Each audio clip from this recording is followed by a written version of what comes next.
So guys समझते हैं global warming क्या होती है। तो ग्लोबल वार्मिंग हिंदी में इसको वैश्विक तापन या भूमंडलीय उष्णता भी बोलते हैं।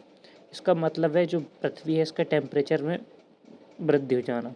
और ये वृद्धि आम वृद्धि नहीं, बहुत तेज़ी से वृद्धि हो रही है, इसलिए इसको हम ग्लोबल वार्मिंग बोल रहे हैं। और ये क्लाइमेट चेंज के लिए रिस्पॉन्सिबल है। ग्लोबल वार्मिंग का जो मेन रीज़न है वो है green house effect. Green house effect क्या होता है? तो ग्रीन हाउस गैसेस होती हैं जैसे कि कार्बन डाइऑक्साइड हो गई, मीथेन हो गई, ओजोन हो गई, सल्फर डाइऑक्साइड है, नाइट्रोजन के ऑक्साइड हैं। तो ये सब जो ग्रीन हाउस गैसेस हैं ये क्या करती हैं, पृथ्वी के एटमॉस्फेयर में एक लेयर बना लेती हैं। ये लेयर जो है पृथ्वी से उत्सर्जित होने वाले पार्थिव विकिरण को पृथ्वी के एटमॉस्फेयर के पार नहीं जाने देती और पृथ्वी में ही रोक देती है, जिसके कारण पृथ्वी की सतह का तापमान बढ़ जाता है। इसको हम बोलते हैं ग्रीन हाउस इफेक्ट। तो ग्रीन हाउस इफेक्ट एक सामान्य घटना है, इससे कोई हानि नहीं होती है। लेकिन जब ग्रीन हाउस गैसेस की मात्रा बढ़ती जाती है तो जो इनके द्वारा निर्मित लेयर है ये भी मोटी होती जाती है और ग्रीन हाउस इफेक्ट बढ़ जाता है, जिसके कारण पृथ्वी का तापमान बढ़ जाता है। और जब पृथ्वी का तापमान बहुत ज़्यादा बढ़ जाता है तो ये हानिकारक हो जाता है, इसे हम बोलते हैं ग्लोबल वार्मिंग।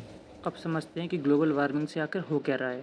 तो ग्लोबल वार्मिंग से हो रही हैं एक्सट्रीम वेदर कंडीशंस, जैसे ग्लेशियर्स का पिघलना। ग्लेशियर्स पिघलते हैं तो समुद्र का जलस्तर बढ़ जाता है। समुद्र के जलस्तर के बढ़ने से कोस्टल एरियाज़ के डूबने की संभावना बढ़ रही है। बड़ी मात्रा में जंगलों में आग की समस्याएं देखी जा रही हैं। बार बार बाढ़ की समस्या देखी जा रही है। बहुत से जीवों की प्रजातियां विलुप्ति की कगार पर पहुंच चुकी हैं, एट्सेट्रा।